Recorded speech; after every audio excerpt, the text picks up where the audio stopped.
Welcome back to the Half a Day Show. I'm your host, Jay Half a Day, the flyest man on the internet, and this is the lunch break. Is this camera on me?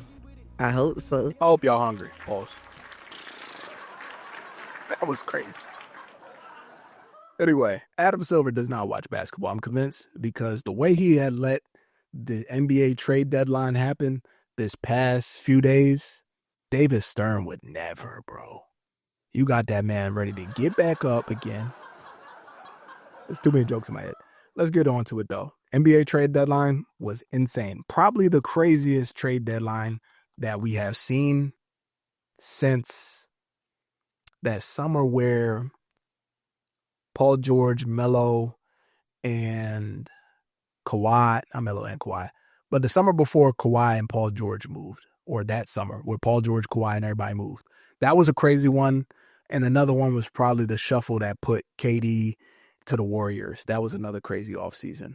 But it's like too many unprecedented times, bro. And all that just to lose to the Thunder and the Celtics. Don't be fooled by these trades, y'all. But I'm going to go through all of the trades and all the signings from the NBA trade deadline the past 2 days. And I'm going to give my predictions for how I see everything panning out. And hopefully we do that in 6 minutes, maybe max. Let's start off with LeBron and the Lakers and Luka. Let me rephrase that. Let's start off with Luka and the Lakers. That ain't your team no more, Bron. And I really would love to know how he felt about that trade because him and AD were really cool. And the fact that him, and they got the same manager, Rich Paul, Clutch Sports, neither of them knew that trade was happening. That is a bad look on the Lakers management. I wonder how Bron feels about that shit, genuinely. Like, I thought that this is probably his last season, to be honest with y'all. Like, if they don't, even if they do win, I think this is his last season, and he goes off to go be a GM.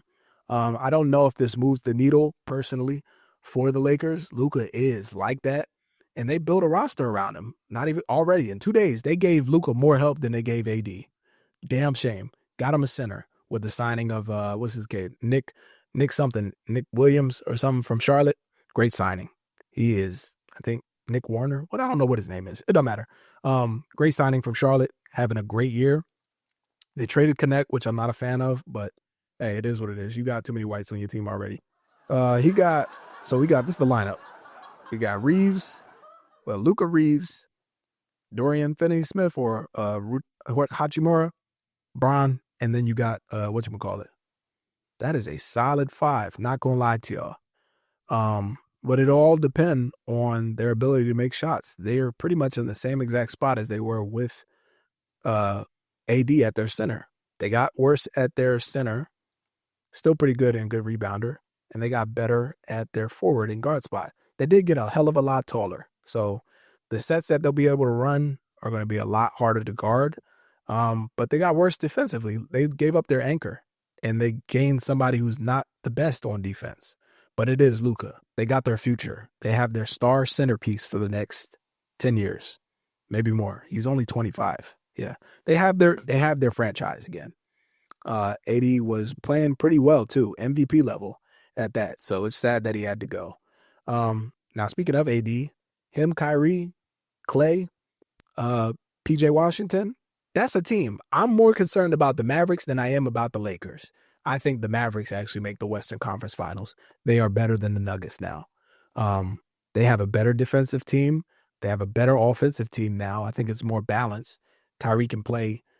It'll be similar to how Cleveland was structured that year they went all them back-to-back championships with, or back-to-back against Golden State. So that's how I feel like the Mavericks are set up right now. The other trade that I think the best trade that was made is that Spurs trade. The 3-team trade with the Spurs, the Kings, and the Bulls that bought De'Aaron Fox to the Spurs.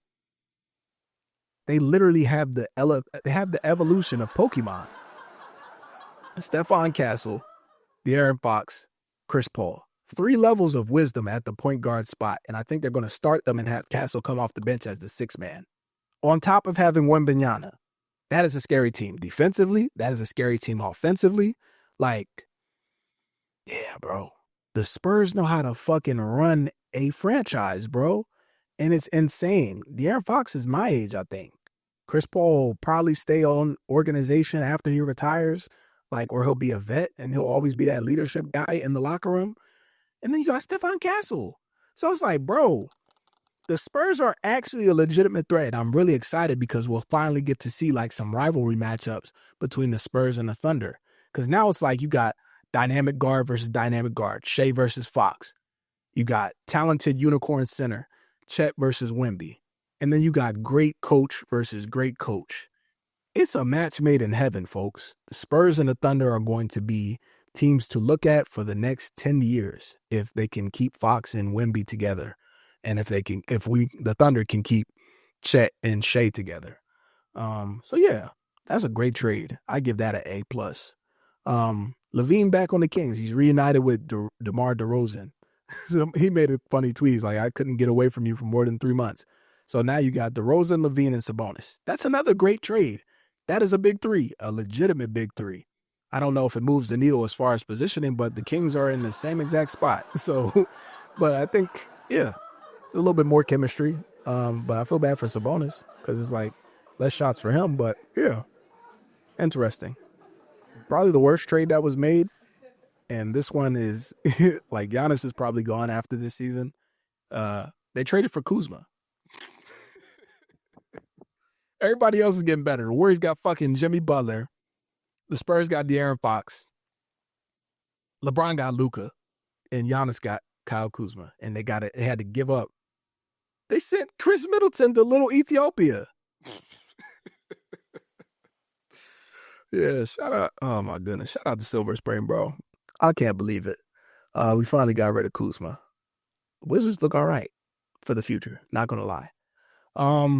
But that's it for the NBA trade deadline. I'm trying to keep this one short. I'll talk about a little bit about the All-Star snubs. I think it's kind of crazy that Trae Young, who's averaging more points and more assists than every other All-Star reserve, every single All-Star reserve, they freaking gave Tyler Hero an All-Star nomination over Trae Young. The disrespect is wild, bro, especially because he's so entertaining. And if they wasn't going to give it to Trae Young, they should have at least gave it to LaMelo. That's your most exciting young player outside of Wemby. Like Zion shat the bed. It's LaMelo and Wemby, and you guys didn't give him an All-Star. I gave it to Tyler Hero. For what? Is there a white quota that we have to have in the All-Star game? No shade to Tyler Hero. You tough, but it's like, damn, nigga.